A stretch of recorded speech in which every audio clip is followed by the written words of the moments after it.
Una nueva visión para una nueva misión fue el título del mensaje del domingo pasado. Es el mismo título este domingo, excepto que es parte 2. Porque como recordarán, nos quedamos a mitad del camino, a mitad de la historia. Lucas, que es quien escribió el libro de los Hechos, dedicó 2 capítulos enteros a hablar de la visión de Cornelio y la visión de Pedro, de manera que esto debió haber sido una visión extraordinaria y en efecto lo fue, porque dichas visiones llevaron a probablemente el momento más decisivo narrado en el libro de los Hechos. Porque lo que ocurrió en aquella ocasión abrió la puerta para que el mundo entero, con la excepción de Israel, pudiera ser expuesto al Evangelio. ¿Te imaginas? Que todo lo que tú has vivido, todo lo que tú has podido leer, escuchar acerca de lo que está ocurriendo en el mundo, está directamente relacionado a este hecho de este día. Y yo creo que por eso es que Lucas, inspirado por el Espíritu de Dios, le ha dedicado tanta tinta a describir estas cosas aquí mencionadas. Para aquellos que no estuvieron o aquellos que olvidaron algunas de las cosas mencionadas y que pudieran conectar mejor con la historia que continúa hoy, hablamos de un hombre piadoso de nombre Cornelio que vivía en Cesarea, un centurión romano, un hombre también calificado como alguien que era temeroso de Dios y por tanto parece ser que tenía respeto o reverencia por el Dios de los hebreos o de los judíos.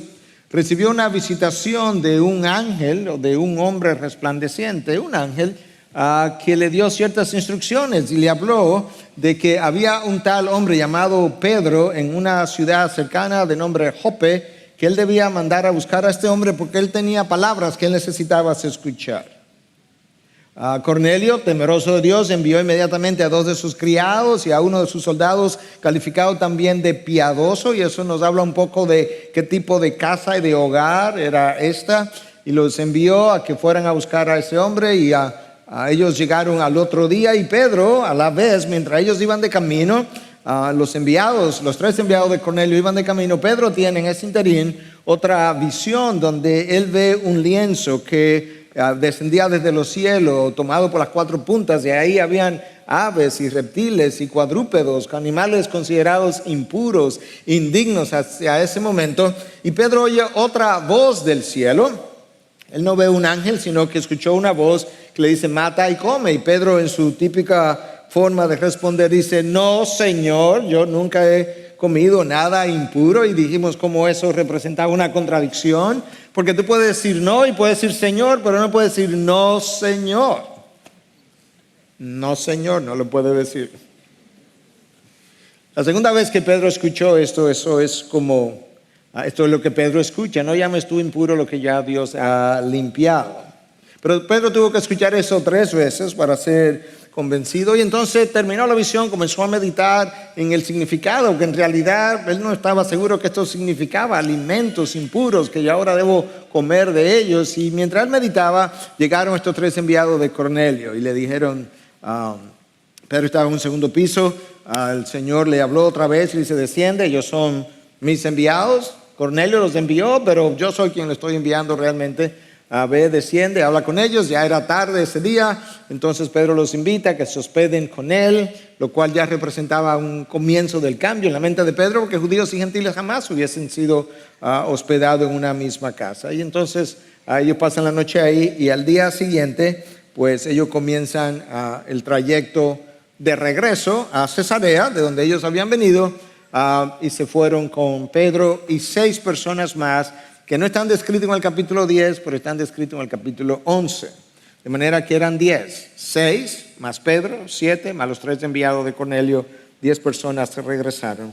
Y entonces ahora nosotros vamos a conectar con el versículo 24. Ahí lo tomamos. Al otro día entró en Cesarea, durmieron juntos en la casa y al otro día entonces Pedro se fue con ellos, entró en Cesarea. Cornelio los estaba esperando y había reunido a sus parientes y amigos íntimos. Y sucedió que cuando Pedro iba a entrar, Cornelio salió a recibirlo y postrándose a sus pies lo adoró. Te dice algo de la necesidad de Cornelio de su salvación. Mas Pedro lo levantó diciendo, ponte de pie. yo también soy hombre. Y conversando con él, entró y halló mucha gente reunida. Les dijo: varones, sabéis cuán ilícito es para un judío asociarse con un extranjero o visitarlo, pero Dios me ha mostrado que a ningún hombre debo llamar impuro o inmundo. Por eso yo, cuando fui llamado, vine sin poner ninguna objeción. Pregunto pues, ¿por qué causa me habéis enviado a llamar? ¿Te imaginas eso? Pedro está en Cesarea, en la casa de un gentil, a 30 millas, 48 kilómetros de distancia. Él no tiene idea de por qué él había sido llamado. Y entonces él dice: ¿me puedo preguntar por qué causa me habéis enviado a llamar? Y Cornelio dijo: a esta misma hora, hace 4 días, estaba yo orando en mi casa a la hora 9, y he aquí un hombre con vestiduras resplandecientes se puso delante de mí y dijo: Cornelio, tu oración ha sido oída y tus obras de caridad han sido recordadas delante de Dios. Envía pues a Jope y haz llamar a Simón, que también se llama Pedro. Él está hospedado en casa de Simón el curtidor, junto al mar. Por tanto, envié por ti al instante y has hecho bien en venir. Ahora pues, todos nosotros estamos aquí presentes delante de Dios para oír todo lo que el Señor te ha mandado. Entonces Pedro, abriendo la boca, dijo: ciertamente ahora entiendo que Dios no hace acepción de personas, sino que en toda nación el que le teme y hace lo justo les acepta. El mensaje que le envió a los hijos de Israel, predicando paz por medio de Jesucristo, que Él es Señor de todos. Vosotros mismos sabéis lo que ocurrió en toda Judea, comenzando desde Galilea, después del bautismo que Juan predicó. Vosotros sabéis cómo Dios ungió a Jesús de Nazaret con el Espíritu Santo y con poder, el cual anduvo haciendo bien y sanando a todos los oprimidos por el diablo. Porque Dios... a todos los oprimidos por el diablo, porque Dios estaba con él. Y nosotros somos testigos de todas las cosas que hizo en la tierra de los judíos y en Jerusalén, y también le dieron muerte colgándole en una cruz. A este Dios le resucitó al tercer día e hizo que se manifestara, no a todo el pueblo, sino a los testigos que fueron escogidos de antemano por Dios, es decir, a todos nosotros que comimos y bebimos con él después que resucitó de los muertos. Y nos mandó a predicar al pueblo y testificar con toda solemnidad que este Jesús es el que Dios ha designado como juez de los vivos y de los muertos. De este dan testimonio todos los profetas de que por el nombre, todo el que cree en él recibe el perdón de pecados. Mientras Pedro aún hablaba estas palabras, el Espíritu Santo cayó sobre todos los que escuchaban el mensaje.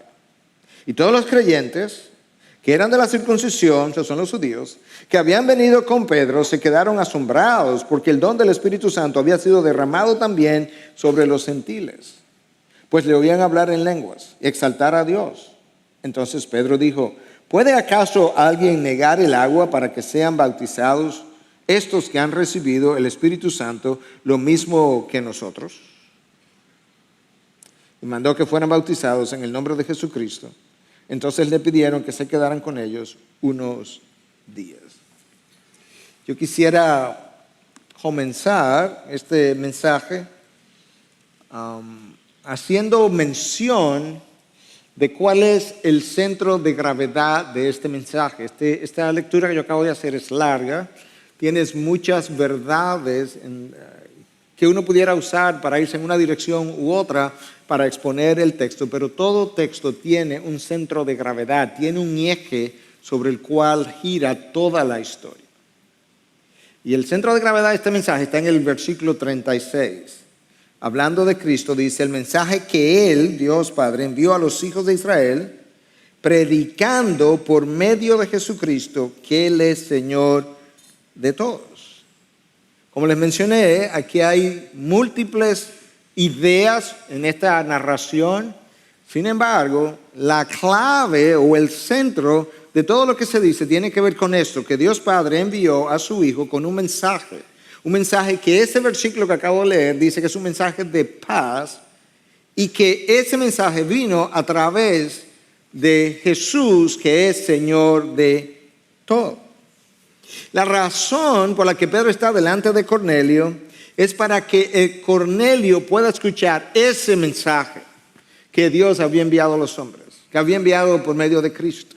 La razón por la que Cornelio tan pronto ve a Pedro, se tira de rodillas y le adora, es porque él no conoce a ese Jesús que es Señor de todos. Tú puedes ir viendo entonces que ciertamente este versículo 36 es el eje de la historia, porque Cornelio tiene que llegar a conocer el mensaje que termina la enemistad del hombre con Dios, y ese es el mensaje de paz de que habla el versículo 36, y Cornelio tiene que llegar a conocer a Jesucristo como Señor para que él jamás se arrodille delante de ninguna otra cosa que no sea Jesús mismo.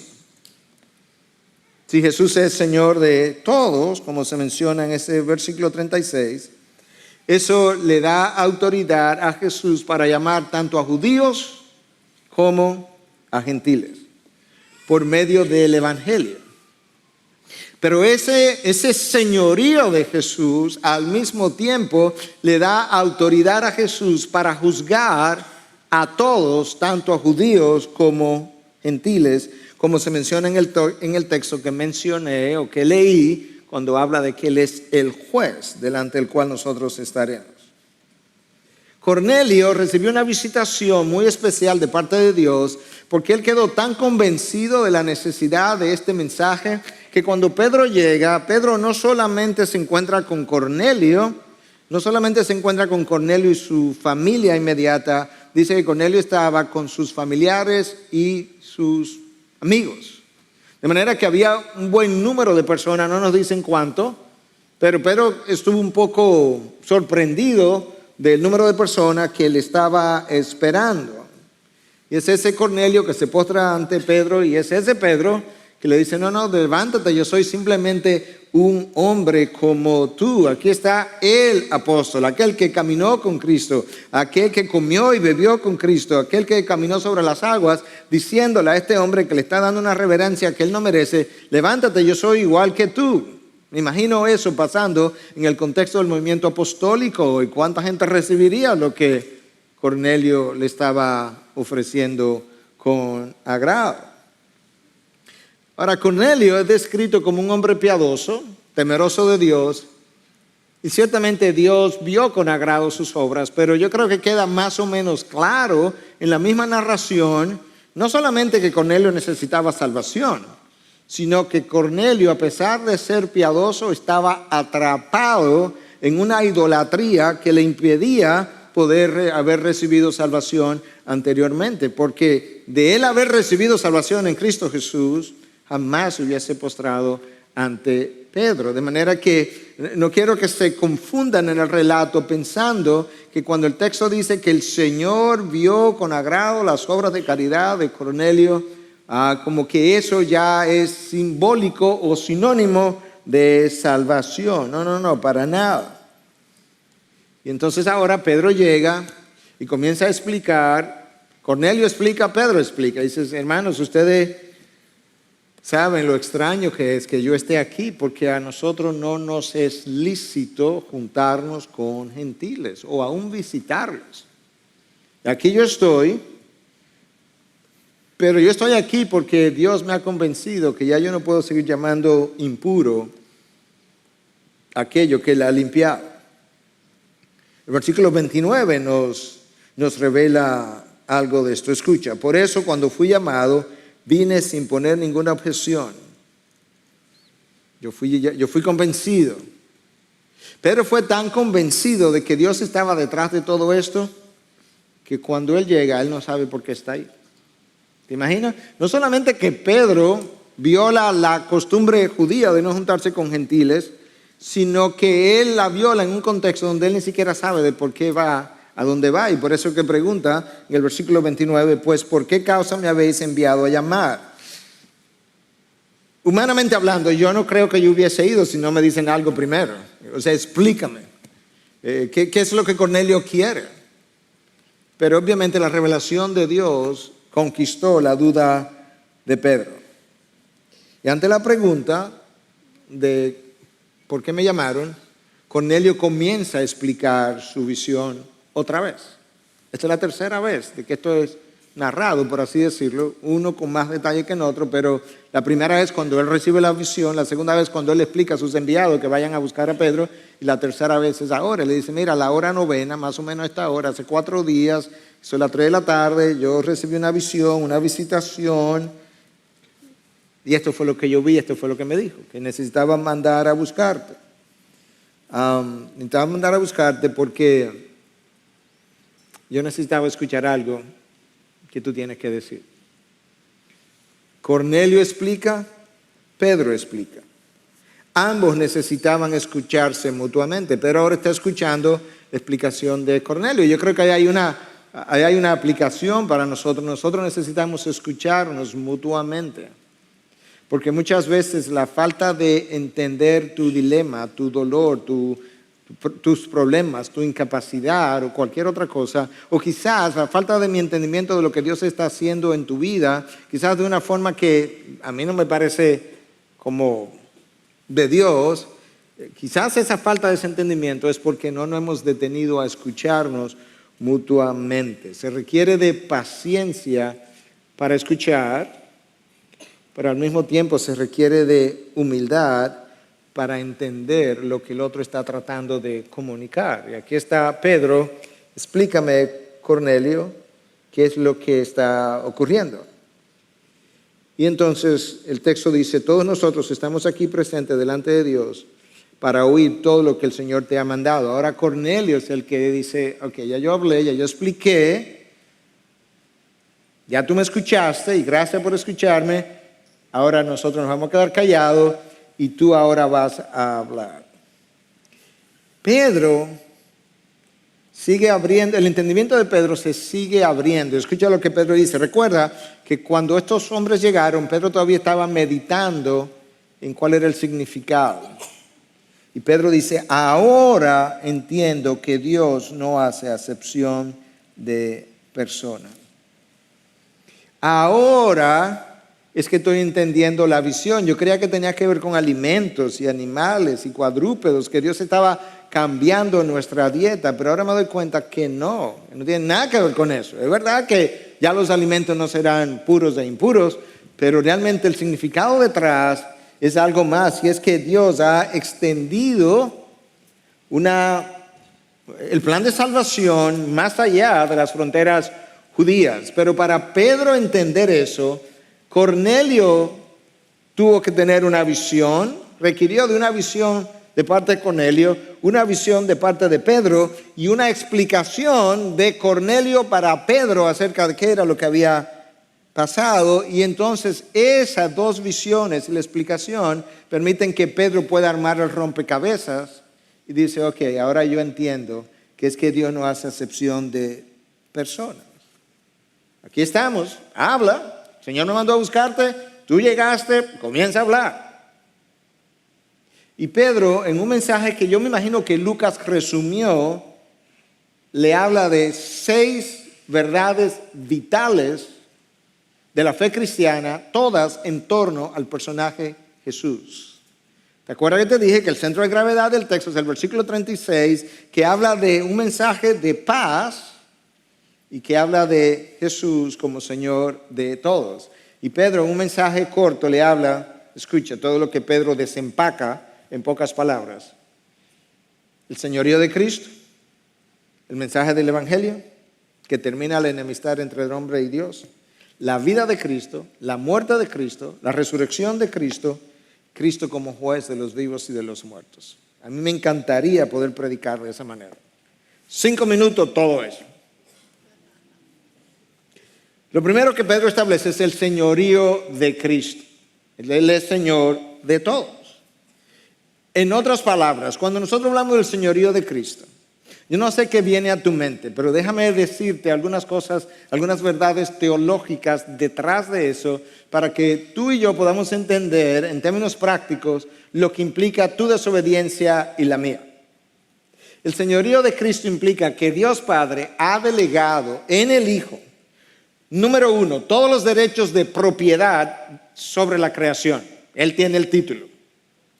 Número 2, Él tiene todos los derechos de gobierno de la creación entera, material y no material.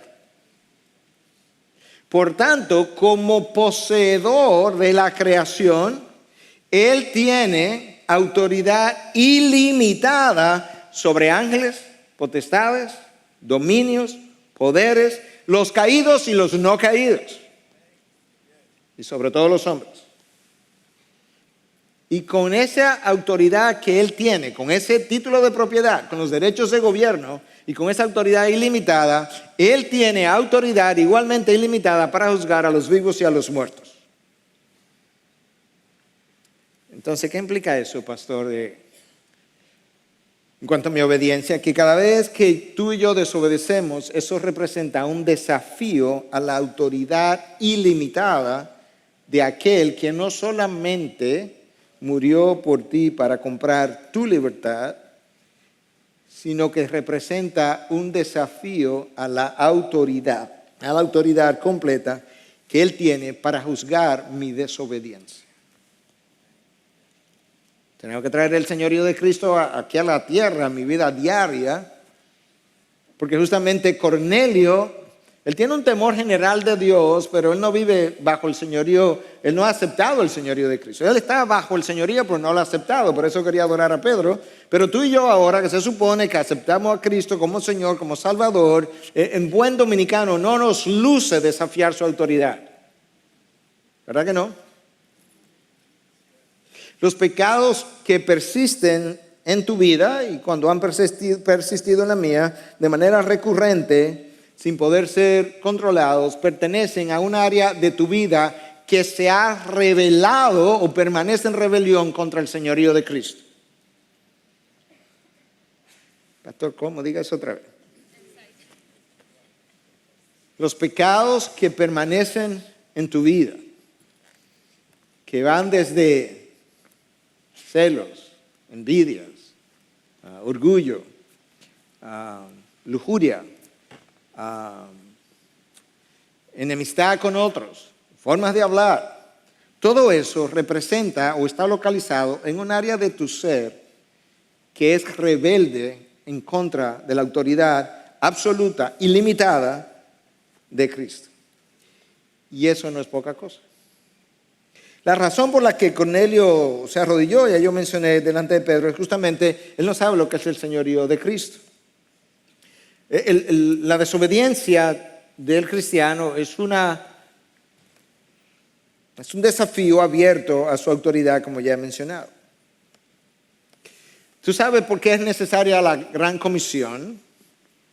La evangelización del mundo, en otras palabras, es necesaria porque hay billones de personas en rebeldía en contra del señorío absoluto e ilimitado del Señor Jesús, cuyas vidas peligran eternamente por tal desafío. Esa es la razón de la gran comisión. Las guerras y las bombas por las cuales, o la gente que está sufriendo dichas calamidades por las cuales oramos, se debe a una sola cosa. Esas áreas están en rebelión en contra del señorío de Cristo. Donde Cristo reina no hay nada de esas cosas. Por eso el mundo entero todavía está bajo estos gemidos de dolor hasta que todo llegue a su consumación. Y el único mensaje que puede terminar dichos dolores y sufrimiento es el mensaje del Evangelio. Y ese es el mensajero, Cristo Jesús. Va a llegar un momento en que Jesús someterá a todos sus enemigos, y eso implica a todos los que se oponen o lo han desafiado. Y en ese momento, entonces, al final de los tiempos, Él someterá todo lo que Él ha sometido. Entonces Él lo someterá todo al Padre, y Él mismo se someterá al Padre, de acuerdo a 1 Corintios 15, 28. De manera que Jesús es el sometedor de una creación en rebelión. Esa es la razón por la que Pedro prácticamente comienza su mensaje estableciendo a Jesús como Señor de todos. Hermanos, si Jesús no es Señor, Jesús no es Dios. De manera que mi desobediencia, en cierta manera, sí desafía su autoridad, desafía su señorío, pero cuando desafía su señorío, mi desobediencia está diciendo, de hecho, tú no eres Dios, tú realmente no tienes autoridad sobre esta área. Pero si Jesús es Señor, como en efecto lo es, tú y yo no tenemos ninguna razón bajo el sol para resistir su voluntad. En segundo lugar, Pedro les habla en el mismo versículo 36, todavía no he salido de ahí, de que el mensaje que él envió a los hijos de Israel, el mensaje que Dios Padre envió a los hijos de Israel, predicando paz por medio de Jesucristo. Dios Padre envió un embajador a la tierra, ese embajador es Jesús, y el mensaje que envió en su primera venida no era de guerra, no era de juicio. Cristo dijo, yo no he venido a condenar al mundo. No, el mundo lo condenaron hace cientos, miles de años atrás. Génesis 3. Maldita sea la tierra por causa tuya. Yo vine a salvar el mundo. Su segunda venida, Él viene a juzgar al mundo. Ese es otro mensaje. Pero el mensaje que Él trajo en la primera venida es un mensaje de paz. Él vino predicando paz, a reconciliar al hombre con Dios. Y luego que dice eso, dice, ese Jesús que trajo el mensaje es Señor de todos. Pero yo quise comenzar con el señorío porque es el señorío de Cristo que le da la autoridad para traer ese mensaje. La palabra de Dios se establece, hemos hablado de esto en otras ocasiones, en Romanos 5:10 y otros pasajes, que el hombre que no ha aceptado a Cristo como Señor y Salvador es enemigo de Dios. No es que Dios es enemigo de él, no, él es enemigo de Dios, es al revés. Dios está tratando de alcanzar al hombre, está buscando al hombre. El hombre es enemigo de él, por eso muchas veces ese hombre no le gusta, no quiere, le irrita que le hablen de Cristo, porque ni a ti ni a mí nos gustaría que nos hablen de un enemigo. Y entonces ese Dios que envía un mensaje de paz por medio de Cristo, ese es un mensaje que al mismo tiempo llama al hombre a arrepentirse de sus pecados para que Dios le pueda otorgar perdón y terminar con la enemistad. Y esa enemistad terminada requiere de un mensaje y un mensajero. El mensaje es Cristo, el mensajero es Cristo, el mensaje es el Evangelio. Cristo es el puente entre Dios y el hombre. Job, con muy poco entendimiento de toda la revelación de Dios que nosotros tenemos hoy, pero quizás con mayor sensibilidad a las cosas de Dios, Job, en los tiempos de Abraham, Job probablemente existió, eso es como se cree, que Job perteneció a la época de los patriarcas en el libro del Génesis, aunque su libro aparece más adelante, pero está colocado ahí entre los libros de sabiduría simplemente. Pero Job dice, ay, si hubiera alguien que pudiera mediar entre yo y Dios. Sí, Job, hay alguien que puede mediar entre yo y Dios. Cristo Jesús, Señor nuestro. Él es el puente, Él es el árbitro. Esto es lo que Job pide. Literalmente, Job pide por un árbitro, alguien que pueda arbitrar entre yo y Dios. Yo no puedo, ¿quién soy yo para ponerme delante de Dios? Pero si hubiera alguien, si Job hubiese conocido lo que tú y yo conocemos, hubiese estado tan contento de tener un árbitro entre nosotros y Dios. Entonces Pedro le habla del mensaje de paz, le habla del señorío de Cristo, que ya hablamos. Número 3, le habla de la vida de Cristo. Lo que Pedro va a hacer ahora es desempacar el Evangelio.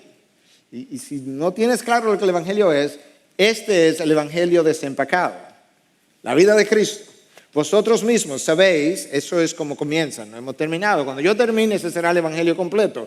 Vosotros mismos sabéis, versículo 37, pero recuerda que estamos en el 36 todavía, que lo que ocurrió en toda Judea, comenzando desde Galilea, después del bautismo que Juan predicó. Vosotros sabéis. En otras palabras, Pedro entiende que esta noticia se regó, se esparció por toda la región. Le dice, vosotros sabéis cómo Dios ungió a Jesús de Nazaret con el Espíritu Santo y con poder. Eran gentiles, pero ¿sabes qué? Esto se ha esparcido tanto. Ustedes saben ¿Cómo lo ungió? Con el Espíritu Santo y con poder, el cual anduvo haciendo bien y sanando a todos los oprimidos por el diablo. Pedro responsabiliza a Satanás de todo el mal en medio del cual se encuentra el planeta Tierra. Y así es, porque él comenzó el problema, él comenzó la trifulca en el jardín del Edén. Si sigue incitando el mal. Primera de Juan dice que él vino para destruir las obras del diablo. ¿Quieres saber por qué estamos donde estamos? Él es el responsable. O sea que yo no soy responsable de mi pecado. No, tampoco así, no vaya tan rápido. Pero él te incita a pecar, pero tú eres responsable cuando pecas, y yo también. Y dice que todo esto ocurrió, él fue ungido por el Espíritu Santo, con poder, haciendo bien y sanando a todos los oprimidos por el diablo, porque Dios estaba con él.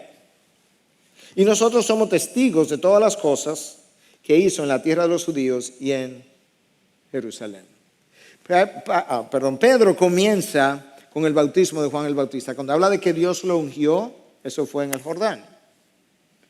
Tú puedes creer que todos los evangelios comienzan con el bautismo de Juan. No en el primer versículo, pero en el versículo 1, en el capítulo 1, Marcos habla del bautismo de Jesús. En el capítulo 1 de Juan, él habla del bautismo de Jesús. En los primeros capítulos de Lucas y de Marcos se habla, los primeros, que forman parte de la introducción del bautismo de Jesús. ¿Por qué? Porque quedó claro en el Jordán que Cristo era nuestro representante y que como nuestro representante, Él no iba a vivir su vida en el poder de la segunda persona de la Trinidad que Él era, sino que Él había venido a representar al hombre, iba a vivir como hombre endosado por el poder del Espíritu. Por eso es que los evangelios se enfocan en esto. Y ahí es donde Pedro comienza. Y ustedes saben que Él fue ungido, este Jesús de Nazaret fue ungido con el Espíritu Santo y con poder.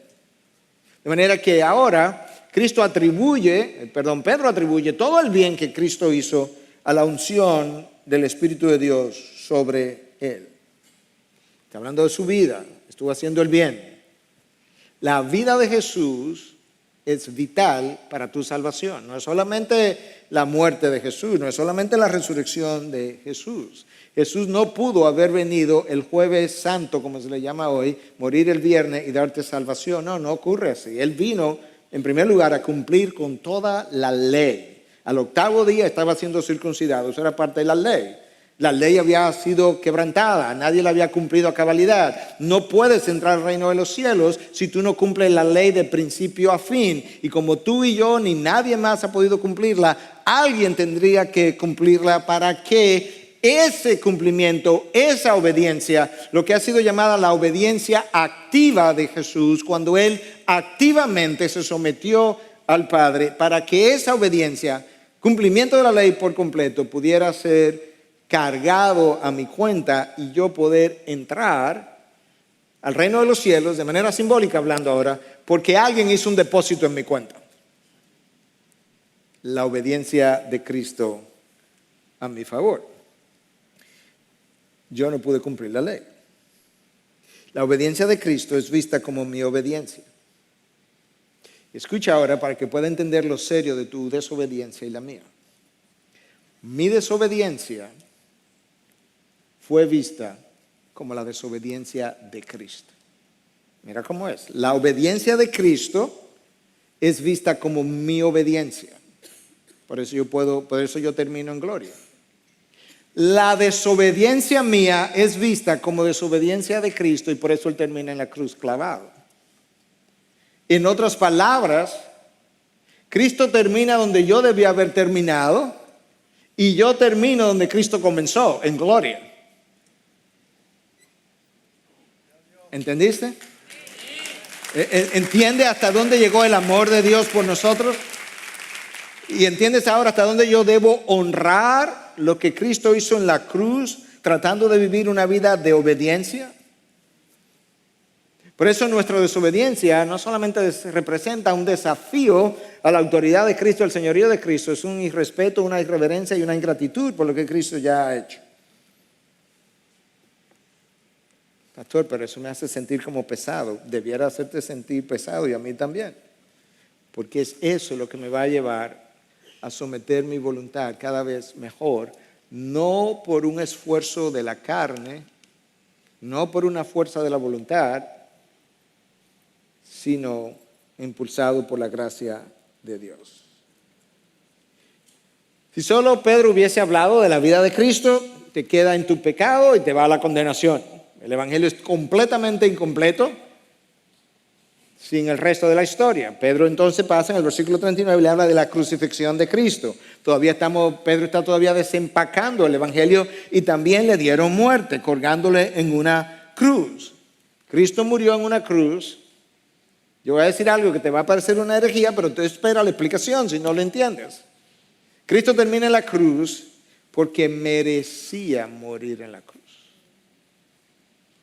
¿Cómo que merecía morir en la cruz? Él no era Dios, él no era sin pecado. Sí, pero cuando él decidió tomar mi lugar, él mereció lo que yo merecía. Y yo termino en gloria porque yo merezco no lo que yo me gané, sino lo que Cristo me regaló y lo merezco en él, no en mí.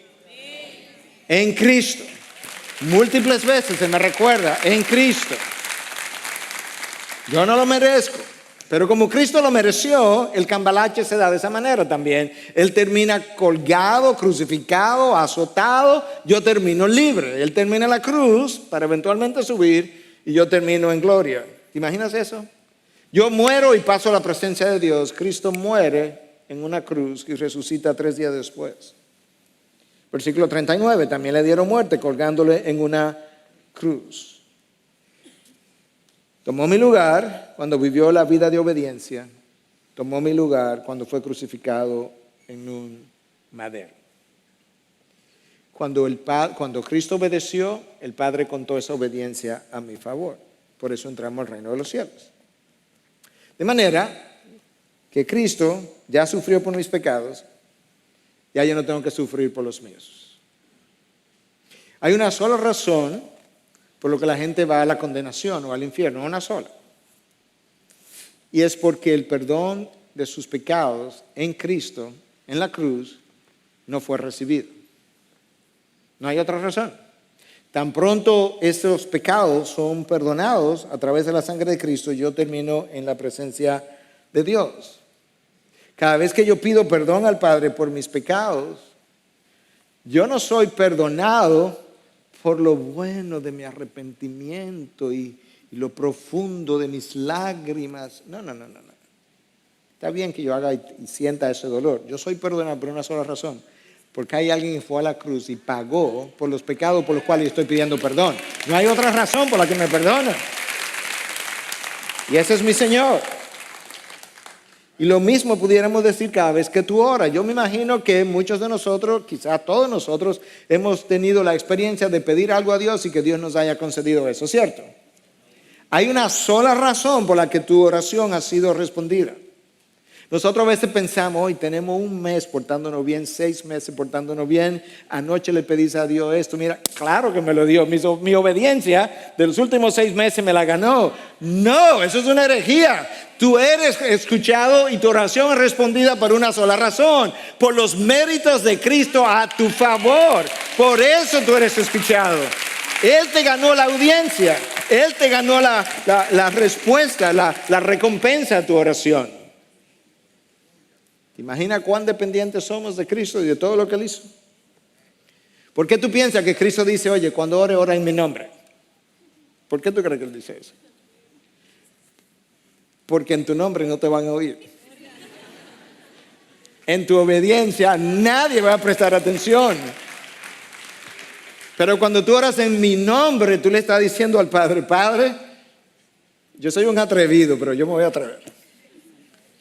Porque tu hijo dice que yo debiera acercarme con confianza. Entonces yo soy un confianzudo. Pero yo soy un confianzudo pecador que sabe que Cristo pagó por mis pecados y me garantizó audiencia permanente contigo. Aquí estoy yo. Y el Padre dice, cuando tú inclinas tus rodillas, yo inclino mi oído. ¿Te imaginas eso? Eso es extraordinario. Tú dices, vamos a orar. Y Dios dice, ok, vamos a escucharte. Wow. Por los méritos de nuestro Señor Jesucristo. Ahí está Cornelio escuchando. Esto debió haber sonado extraordinario para Cornelio, sus familiares. Y él está escuchando una presentación completa, pero resumida, del Evangelio. Pero no hemos acabado. Si Cornelio solamente oye de la vida y de la cruz de Cristo y Pedro se va, se quedó en pecado. Porque el Evangelio requiere más que eso. Escucha ahora, versículo 40 y 41. A este Dios le resucitó al tercer día e hizo que se manifestara, no a todo el pueblo, sino a los testigos que fueron escogidos de antemano por Dios. Eso fue un privilegio. Haber sido escogido para ver al Cristo resucitado es un privilegio. Pero oye lo que Dios dice, que es mayor privilegio aquellos que han creído sin haber visto. ¿Te imaginas? Eso fue un privilegio. Yo daría lo que no tengo para ver a Cristo resucitado. Y Dios dice, bueno, pero si tú has creído sin haber visto, tú eres un gran bienaventurado. Entonces está hablando ahora de la resurrección. ¿Y quiénes son esos? Es decir, nosotros que comimos y bebimos con Él después que resucitó de entre los muertos. En otras palabras, esto no fue un fantasma ni un espíritu ambulante, no. Él comió y bebió con nosotros. Esto fue un ser humano otra vez. De manera que la resurrección de Cristo es vital. De hecho, es tan vital que Pablo le dice a los Corintios en su primera carta, en el capítulo 15, le dice, si Cristo no resucitó, vosotros estáis todavía en vuestros pecados y nosotros somos de todos los hombres en el planeta los más dignos de lástima. Porque para este mundo solamente hemos vivido. Y es más, nosotros somos falsos. ¿Pero por qué, Pablo? Porque si Cristo se queda en la tumba y no resucita, eso hubiese implicado que el sacrificio que Él ofreció por nuestros pecados fue encontrado insuficiente ante el Padre y por tanto no fue recompensado con la resucitación. Pero cuando Cristo resucita de entre los muertos, que dicho sea de paso fue el Espíritu de Dios que los resucitó de acuerdo a Romanos 8:11, cuando Cristo resucitó de entre los muertos, ese fue el amén del Padre al sacrificio de Cristo en la cruz, de manera que ahora todo lo que Él había hecho por nosotros fue aceptado, aplaudido, recibido en los cielos. Por eso es que tú y yo necesitamos la resurrección. Si con Cristo en la tumba, el Evangelio no es buenas nuevas, es malas nuevas. Pero Cristo resucitó de entre los muertos. Cristo cumplió la ley, murió en santidad en cuanto a Él se refería, aunque tomó mis pecados, y el Padre dijo, amén. La resurrección de Cristo confirmó que ciertamente Jesús era quien Él dijo que era. Un Cristo en la tumba deja sus propias profecías incumplidas, es más, lo hubiese convertido en un falso maestro. Un Cristo sin resurrección no puede representar a la humanidad, para nada. Deja a la humanidad sin esperanza. Un Cristo sin resurrección hubiese representado una vida mal vivida. Hubiese representado que en algún momento Él pecó. Un Cristo sin resurrección hubiese negado a todos los profetas que hablaron de que Cristo resucitaría al tercer día o que resucitaría después de morir. Un Cristo sin resurrección hubiese mostrado que la muerte lo venció. Quizás Él venció el pecado, pero finalmente hubo un poder en el universo que lo venció. ¿Y cuál fue? El poder de la muerte. Un Cristo sin resurrección hubiese implicado que verdaderamente Él no es Señor, porque Señor implica que Él tiene autoridad y poder sobre todo. Y si no tenía poder sobre la muerte, entonces Él no es Señor de la muerte y de la vida, como en efecto la palabra proclama. Y por tanto, ese día Él demostró, yo soy quien dije que soy, el Señor del universo, el Señor sobre la muerte y sobre la vida. Un Cristo sin resurrección hubiese debilitado su mensaje y hubiese desacreditado toda su vida, porque Él dijo, afirmó que Él resucitaría al tercer día. Ese es el Evangelio. ¿Cuál es el Evangelio? El mensaje de buenas nuevas que termina la enemistad de Dios con el hombre debido a una vida vivida por Cristo en completa conformidad con la ley de Dios, y ahora puede ser cargada, esa obediencia puede ser cargada a mí, la obediencia activa de Jesús. 2, debido a una muerte que pagó por mis pecados, donde Cristo ahí se dejó clavar pasivamente, y a eso llamamos la obediencia pasiva de Jesús. Y 3, debido a una resurrección con la cual Él mostró que venció el pecado en la cruz y venció la muerte al tercer día después de haber sido enterrado. Eso y la aprobación del Padre lo califica para la manera como Pedro quiere ir cerrando su mensaje. Y esta es la sexta verdad acerca de Cristo, juez de los vivos y de los muertos, versículo 42.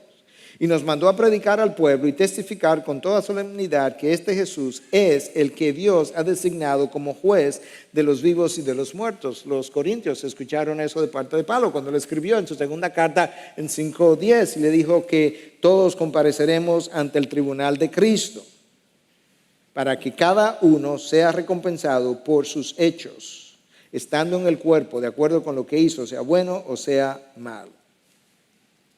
Sabes que el Padre no va a tener nada que ver con el juicio. Nada, absolutamente nada. Y si tú piensas que eso es otra herejía, no, escucha lo que Jesús enseñó y que Juan registró en 5:22 y 23. Porque ni aun el Padre juzga a nadie. ¿Escuchaste? Cristo hablando, ahora de sus labios salieron.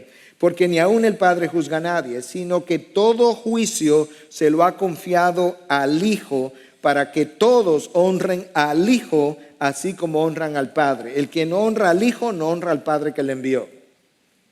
Jesús dijo, ¿tú quieres saber en manos de quién está tu eternidad? Mía. Ni siquiera en la mano del Padre, aunque obviamente indirectamente está, pero Cristo dijo, ni el Padre juzga a nadie, porque Él le dio todo juicio al Hijo, para que todos honren a ese Hijo. Si Cristo no fuera juez de los vivos y de los muertos, ahí hubiera un área sobre la cual Él no tiene autoridad y entonces Él no sería Señor de todos. ¿Te das cuenta cuán extensiva es su autoridad? Es que no puede haber nada, incluyendo el juicio, en lo que su autoridad no vaya a prevalecer. Entonces Pedro concluye, cierra su mensaje, prácticamente como con una invitación, indirecta, pero como una invitación a la salvación. Versículo 43, de este dan testimonio todos los profetas, de que por su nombre todo el que cree en él recibe el perdón de los pecados. Cuando Pedro habla de todo el que cree en Él, está hablando de todo el que cree todo eso que Él ha hablado. Todo el que cree que Cristo es Señor de todos. Todo el que cree que el mensaje del Evangelio es el mensaje de paz que termina la enemistad del hombre con Dios. Todo el que cree que la vida de Cristo fue necesaria para cumplir la ley. Todo el que cree que Cristo murió por los pecados de los hombres, pecados de aquellos que están siendo redimidos. Todo el que cree que la tumba no lo pudo retener. Él está diciendo, todo el que cree en Él, que cree todas esas cosas, recibe el perdón de pecados cuando Él se acerca en arrepentimiento, pide perdón, pide misericordia y Dios le perdona en base a lo que Cristo hizo en la cruz. El Espíritu estaba obrando grandemente ese día en los que escucharon el mensaje, poderosamente, porque Pedro incluso ni siquiera pudo terminar su mensaje. Imagínate que eso pasara aquí. Cuando pasó lo siguiente, mientras Pedro aún hablaba estas palabras, el Espíritu Santo cayó sobre todos los que escuchaban el mensaje. Y todos los creyentes que eran de la circuncisión, los judíos, que habían venido con Pedro, eran 6 más Pedro 7, se quedaron asombrados. Porque el don del Espíritu Santo había sido derramado también sobre los gentiles. Pues le oían hablar en lenguas y exaltar a Dios. Entonces Pedro dijo, ¿puede acaso alguien negar el agua para que sean bautizados estos que han recibido el Espíritu Santo, lo mismo que nosotros? Y mandó que fueran bautizados en el nombre de Jesucristo. Entonces le pidieron que se quedaran algunos días con él. Esto es lo que ha sido llamado el Pentecostés gentil. Hubo un Pentecostés, 3,000 nuevos creyentes, pero fue en Jerusalén y eran todos prácticamente judíos. Algunos que habían venido de fuera y otros de Jerusalén, pero eran judíos. Luego ocurre algo en Samaria y cuando Pedro y Juan van a Samaria se dan cuenta que lo mismo, Hablaron en lenguas. El mismo don que se le había dado a ellos se le dio a los samaritanos. Dios estaba usando la misma señal externa en un grupo, en otro y en otro, para que quede claro que aquí no va a haber acepción de personas y el evangelio ahora es inclusivo para todo el mundo. Y ahora entonces hay unos gentiles piadosos, temerosos de Dios, a quienes todavía el evangelio no le había llegado, y cuando el evangelio le llega y lo reciben, el Espíritu Santo, ellos se convierten, obviamente, ellos comienzan a hablar en lengua, porque esa es la señal externa de que lo que pasó en Samaria y lo que pasó en Pentecostés también está pasando entre gentiles, porque los samaritanos eran medio judíos y medio gentiles. Y quedaba un grupo más, que está más adelante, varios capítulos más adelante, gentiles no temerosos de Dios, gentiles comunes y corrientes, que no tenían ningún respeto por el Dios de Israel. Ese grupo hay que alcanzarlo también, hay que darle la misma señal, de manera que cuando ellos reciben salvación, ese día, esos griegos que estaban ahí conversando y que escucharon el mensaje de parte de Pedro, ellos también recibieron el don del Espíritu Santo con la manifestación de hablar en lenguas. Esa fue la señal en la iglesia primitiva que Dios usó para dejar ver externamente lo que estaba pasando internamente. Todos recibirán el evangelio. Samaritanos, judíos, gentiles temerosos de Dios y gentiles no temerosos de Dios. En esta ocasión, esto es lo que pasa en la casa de Cornelio. Lo que pasó ese día tiene que ver contigo y conmigo. Si ese día no se da y el evangelio se queda restringido a los judíos, y samaritanos, tú y yo estuviéramos bajo condenación. Pero ese día Dios abrió la puerta al mundo gentil, usando a Pedro y el poder del evangelio. Por eso es que creemos que el evangelio es la llave que abre la puerta. Y por eso es que creemos que cuando Cristo le dice a Pedro, a ti te doy la llave, de eso era que estaba hablando. Te estoy dando el evangelio que le está abriendo la puerta a judíos en Pentecostés, a los samaritanos, a los gentiles en la casa de Cornelio, futurista todo esto, y eventualmente a gentiles, griegos, no temerosos de Dios, quienes recibieron el evangelio también. Tú tienes la llave, y la llave del reino es la prédica del evangelio. Tú y yo estamos en el reino por las misericordias de Dios. Tú y yo estamos en el reino por lo que Cristo hizo en su vida, en su muerte, en su resurrección. Tú y yo no tenemos ninguna razón para no querer, desear vehementemente someternos a la voluntad de Dios.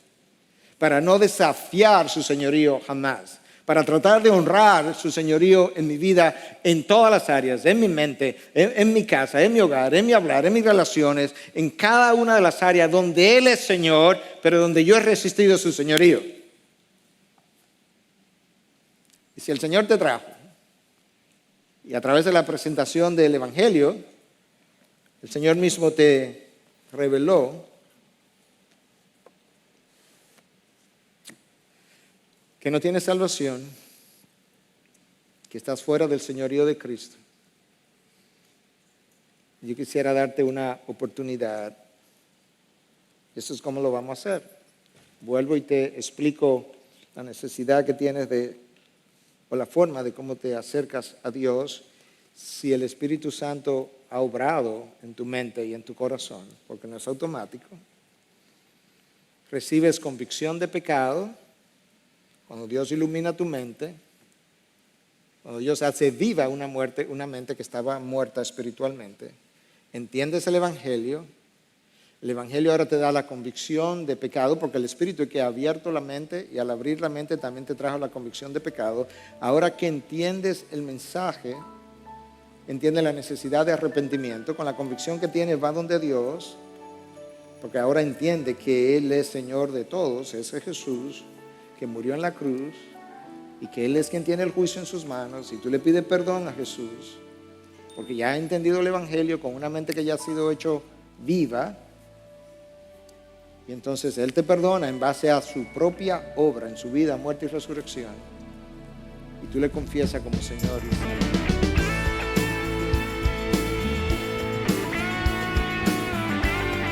Esta es una producción que llega hasta ustedes gracias a los aportes de individuos y empresas comprometidos con la defensa de la fe. Para más información, preguntas y comentarios, visite nuestra página de internet www.integridadysabiduría.org. En esta página encontrará información sobre la producción de este y otros recursos que ponemos a su disposición, como también las formas en las que usted puede contribuir con la producción de programas como estos. Les invitamos nuevamente a visitar nuestra página de internet www.integridadysabiduría.org. Será hasta la próxima, cuando nos reencontremos en su palabra.